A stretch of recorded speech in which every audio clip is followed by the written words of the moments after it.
Skill India या skill scheme 14,000 crore खर्च हुए, लाखों युवा ट्रेंड दिखाए गए, लेकिन सवाल यह है किसे मिला हुनर और किसने खाया पैसा। आदाब, मैं हूं जफर इमाम और आप देख रहे हैं जेके न्यूज नेटवर्क भारत। 15 जुलाई 2015 को प्रधानमंत्री कौशल विकास योजना को देश के युवाओं के भविष्य की रीढ़ बताया गया था। लक्ष्य था 2022 तक 40 करोड़ युवाओं को स्किल देना।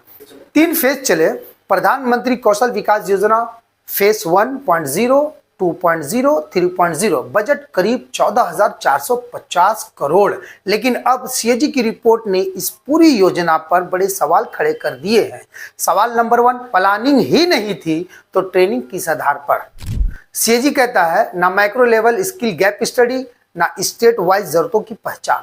तो सवाल यह है, जब पता ही नहीं था किस राज्य को किस हुनर की जरूरत है तो ट्रेनिंग किस लॉजिक पर दी गई। सवाल नंबर 2, जिनके लिए योजना थी वही बाहर कैसे रह गए। गाइडलाइन साफ थी, बेरोजगार युवा, स्कूल ड्रॉप आउट, जरूरतमंद, लेकिन सीएजी कहता है उम्र, पढ़ाई, बेरोजगारी कुछ भी वेरीफाई नहीं हुआ। तो सवाल उठता है, क्या यह योजना युवाओं के लिए थी या सिर्फ आंकड़े भरने के लिए।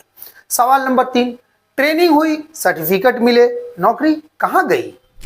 56 लाख से ज्यादा सर्टिफाइड ट्रेनर्स, लेकिन नौकरी मिली सिर्फ 41% को। केरल में तो फोटोशॉप ऑफर लेटर तक पकड़े गए।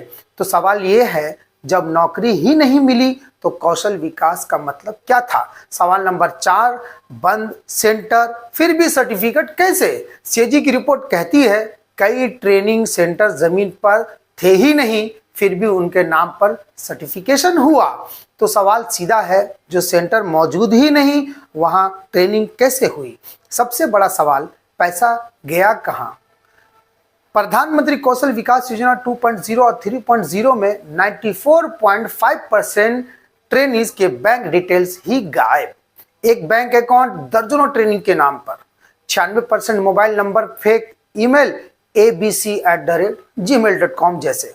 10,000 करोड़ से ज्यादा खर्च, 34 लाख बेनिफिशियर्स को अब तक भुगतान नहीं।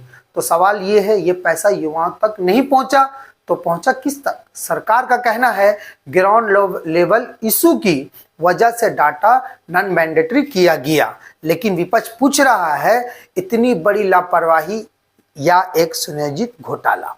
सीएजी की रिपोर्ट एक न्यूट्रल ऑडिट है।